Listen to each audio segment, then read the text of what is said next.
Kisah Orang Kudus. Hari ini, tanggal 14 Februari. 1. Santo Valentinus, martir. Daftar para martir Roma menetapkan dua orang Santo Valentinus.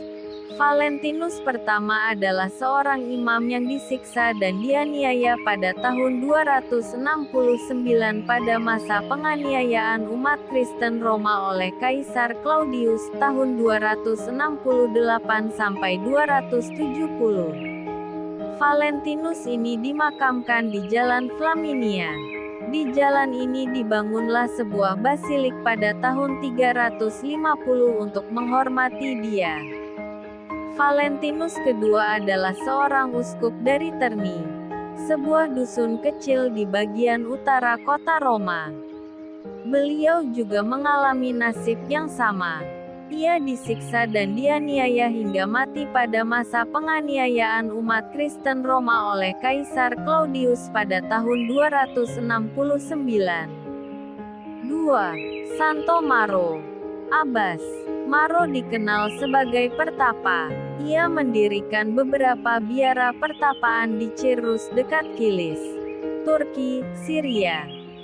Sebagai seorang pertapa, Maro lebih suka menggunakan waktunya untuk berdoa dan menyendiri dalam kesunyian. Meskipun demikian, ia juga dengan senang hati menerima semua orang yang datang kepadanya untuk mendapatkan bimbingan rohani. Bimbingannya sangat menghibur. Kepada orang-orang yang datang meminta bimbingan, Maro selalu memberi banyak keterangan tentang cara hidup membiara, mendorong mereka untuk menjalani hidup membiara agar hidup lebih dekat dengan Allah. Para rahib yang dipimpinnya mendapat peneguhan iman yang sungguh berharga. Ketika Maro meninggal dunia, ia dikuburkan dekat sebuah sumber air di Orontes, tak jauh dari Apamea, Syria. Sebuah gereja dan biara, yaitu biara Bait Marun, didirikan di sana untuk menghormati Maro.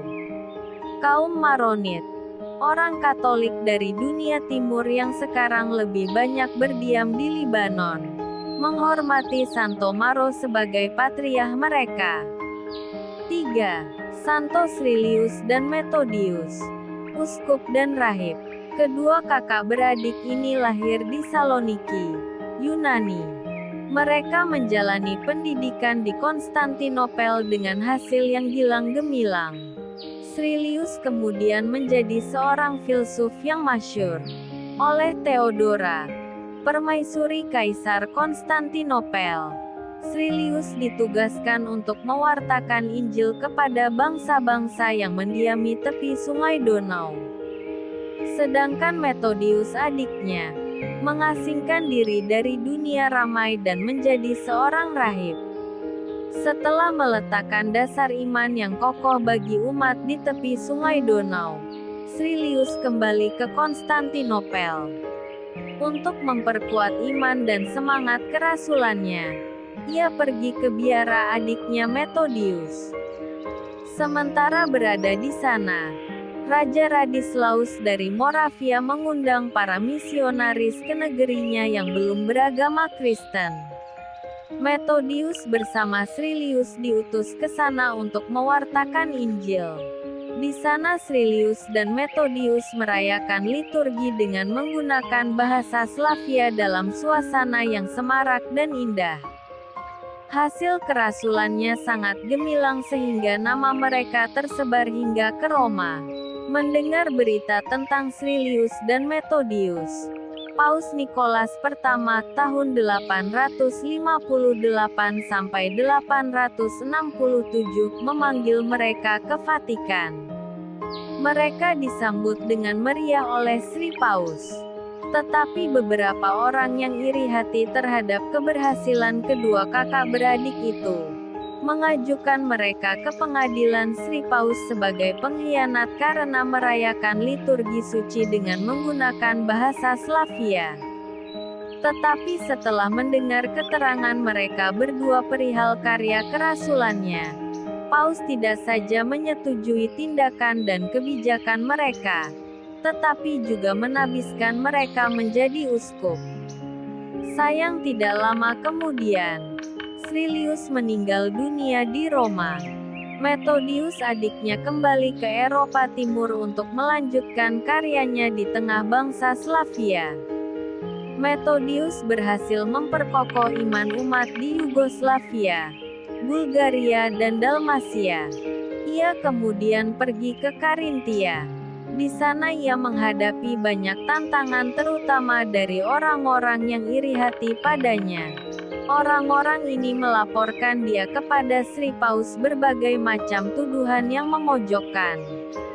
Guna membela dirinya Methodius pergi ke Roma. Kali ini ia mengalahkan musuh-musuhnya. Sebagai penghormatan baginya, Sri Paus mengangkat dia menjadi uskup agung dan ditugaskan di Bohemia dan daerah-daerah lainnya di Eropa Timur. Menurut cerita, Methodiuslah yang mendirikan keuskupan Kiev di Rusia. Pada tahun 885 Methodius meninggal dunia di Cekoslovakia. Paus Santo Yohanes Paulus II pada tahun 1980 mengangkat Santo Srilius dan Methodius menjadi santo pelindung seluruh kawasan Eropa. 4. Beato Yohanes dari Aldomovar. Pengaku iman. Kepribadian Yohanes, seorang bekas budak belian, sangat dikagumi oleh Santa Teresia dari Avila. Kepadanya Santa Teresia dari Avila mengungkapkan, "Yan, belajarlah rajin-rajin. Sekali kelak engkau akan mengikuti jejakku." Kata-kata ramalan itu diturutinya dengan patuh. Sejak itu imamat dan belajar menjadi cita-cita dan program hidupnya. Yan kecil kemudian menjadi sangat pandai. Ia meneladani Santa Teresia dari Avila dalam doa dan tapa. Kepada kawan-kawan ia berkata, "Apabila tapa dan mati raga itu menyakitkan, maka itulah tanda bahwa tapa dan mati raga itu sesuatu yang menyehatkan." Akhirnya terjadilah atas dirinya apa yang diramalkan oleh Teresia dari Avila. Ia menjadi pembaharu disiplin hidup para rahib dalam ordonya, Ordo Tritunggal Maha Kudus. Semasa studinya, ia mengalami banyak sekali cobaan. Namun semuanya itu tidak berhasil menggagalkan cita-citanya. Setelah menyelesaikan studinya, ia menjadi rahib yang terkenal dalam Ordo Tritunggal Maha Kudus. Kepandaiannya dan ilmunya yang tinggi tidak menjerumuskan dia ke dalam keangkuhan, melainkan sebaliknya membuat dia semakin rendah hati. Ia terkenal sebagai pencinta orang-orang miskin dan sederhana. Cintanya kepada orang-orang itu terbukti ketika wabah pes merajalela pada tahun 1590. Tanpa mempedulikan segala kemungkinan bahaya atas dirinya, ia merawat orang-orang yang tertimpa penyakit yang berbahaya itu. Kesehatan badannya yang kurang baik tidak dihiraukannya. Selain itu, sambil tetap menjalankan kerasulannya di Andalusia, ia berusaha sekuat tenaga untuk memulihkan tata tertib hidup dalam tarekatnya. Banyak kepahitan yang harus ditelannya karena usaha pembaharuan ini. Ia difitnah oleh rekan-rekannya setarekat dan dilaporkan kepada Sri Paus. Namun ia tidak mundur dari usahanya yang luhur itu. Santo Fransiskus dari Sales, Santo Camillus serta beberapa orang suci lainnya mendampingi dia dengan hiburan dan dukungan moral. Akhirnya Yohanes yang rendah hati dan sabar itu keluar sebagai pemenang yang jaya. Hati rekan-rekannya yang keras membatu lambat laun dilembutkannya. Usaha pembaharuan ini diterima semua rekannya. Sepotong doanya yang terkenal dan selalu didengungkannya adalah, "Ya Tuhan, bila aku masih Kau butuhkan untuk melaksanakan pekerjaanmu yang agung itu, aku tak menolaknya. Jadilah padaku menurut kehendak-Mu." Yohanes meninggal dunia pada tahun 1613. Santo Valentinus, Santo Maro, Santo Srilius dan Metodius. Beato Yohanes dari Aldomovar. Doakanlah kami. Kak Carla Channel.